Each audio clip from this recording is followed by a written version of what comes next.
Ladies and gentlemen, welcome to the Technical Forum of Hydrogen and Fuel Cells Europe at the Hannover Fair 2022. My name is Bernhard Jekyll. I'm the moderator here this day, and we present you the newest information of the high-edge technology.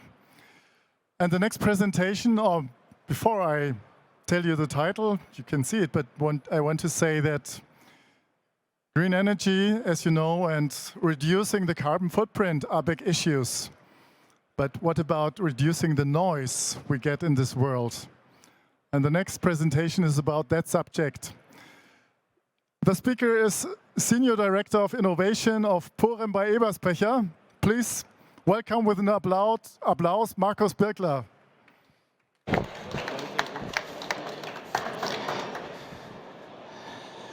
So thank you for the nice introduction. It's true, I'm here to speak about acoustics, noise emissions of fuel cell systems. That's our topic today. And when we think of fuel cell systems, there are still so many issues that need to be solved. And now I'm standing here telling you acoustic is another one. But the good part, I'm also going to tell you how this can be solved. But before I do so, let me say a few words about the Eberspächer group. Some of you might not know us, others might wonder why we are here on a hydrogen exhibition.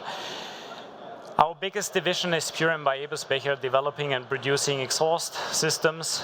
Then there is the climate control systems for heating and cooling solutions, and beside that, automotive controls for vehicle electronics. And now we started a fourth division, new business, and within this division we are working on hydrogen solutions. In 2020 we had a turnover of almost 5 billion euros. We achieved this with a bit less than 10,000 employees. And if you look on the map where we are, not surprisingly, where the automotive industry is. In our case, this means we are in about 80 locations in 28 countries. So now let's talk about acoustics. And I want to approach this topic with basic vehicle acoustics. There are different noise sources that we have, and most obvious, of course, there's the powertrain, including the exhaust system. But there are also other noise sources like the airflow around the vehicle and the tires creating noise emissions. On the other side, we have attenuators. On the air inlet side, there are silencers as well as in the exhaust system. And additionally, different insulating material is used in different areas of the vehicle. This is all made to reduce the overall noise emissions of the vehicle. And this is important since this is specified by the acoustic legislation in Europe.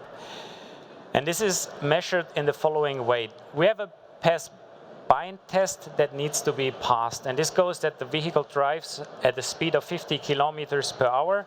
Then it starts to accelerate for 20 meters. And in between those 20 meters, microphones are placed to measure the overall sound emissions of the vehicle. And the legislation behind that applies in Europe currently is divided in 3 phases. Right now we are in the second phase, and in 2 years from now the third phase will become effective. And what we see is that during this legislation we have to reduce the noise emissions by 4 decibels. This doesn't sound much, but for those of you who are not that deeply involved in acoustics, an increase of 3 decibels means that the sound energy has doubled.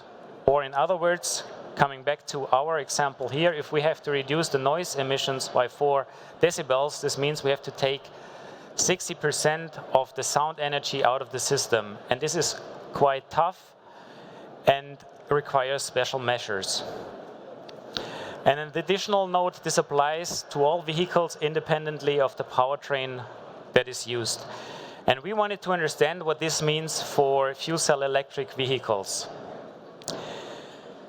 In the Eberspächer group, we have different testing possibilities for acoustics.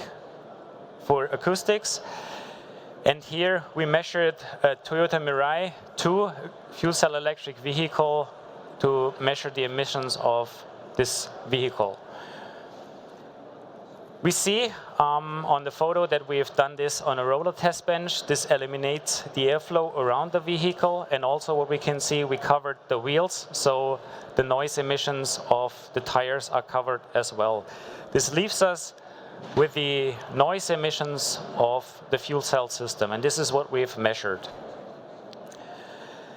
Not surprisingly, compared to a traditional combustion engine vehicle, the noise emissions of a fuel cell system are lower. But, and this is the interesting part, the difference is not that big.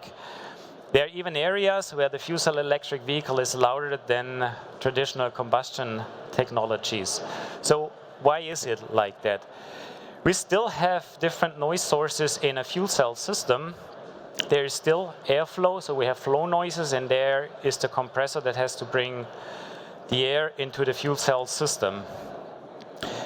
This means with this compressor we have high noise emissions, or we have high frequencies that we bring into the systems that are emitted.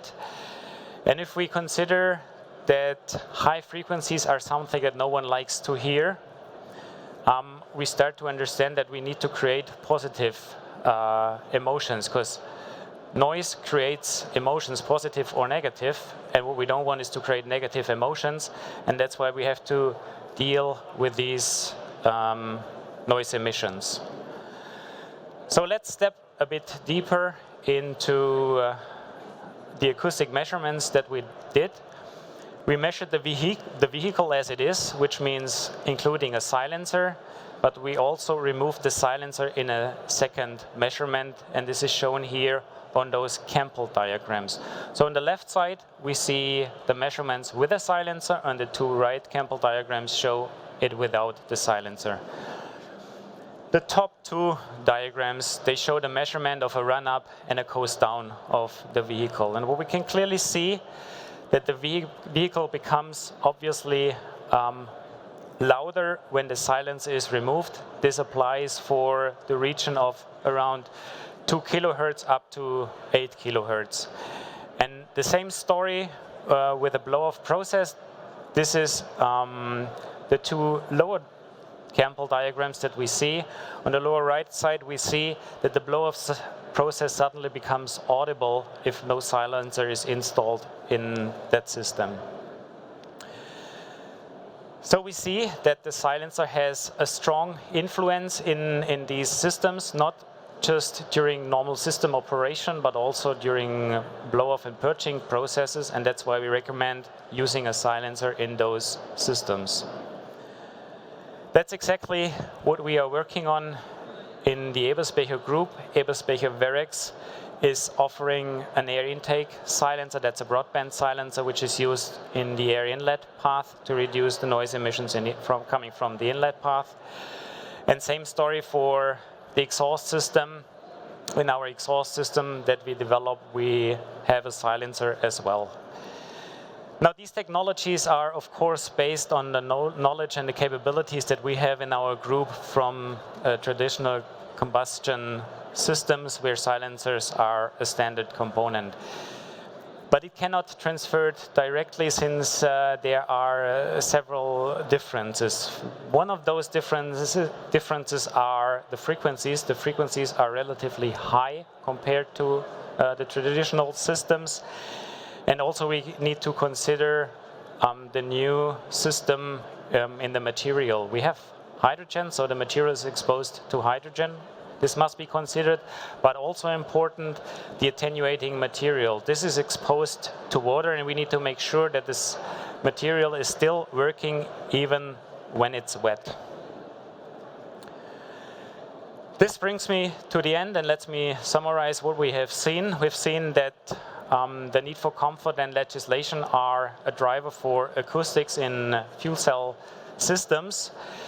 We see the need of attenuation measures in such systems, and within the Eberspächer group, we are working on solutions for these tasks.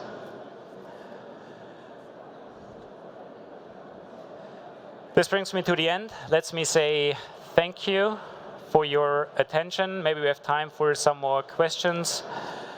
Otherwise, visit us on our booth here in Hall 13 or contact me directly via email. Thank you very much. Thanks a lot, Markus Birgler, for this interesting presentation. We got some time for a few questions. Sure, of course. Is there any question? Just think about noise reduction or whatever you want to ask him about, what you can tell. So if there's no question right now, you are really invited to come to his booth, D71. Thank you very much. Thanks a lot, Markus Birgler.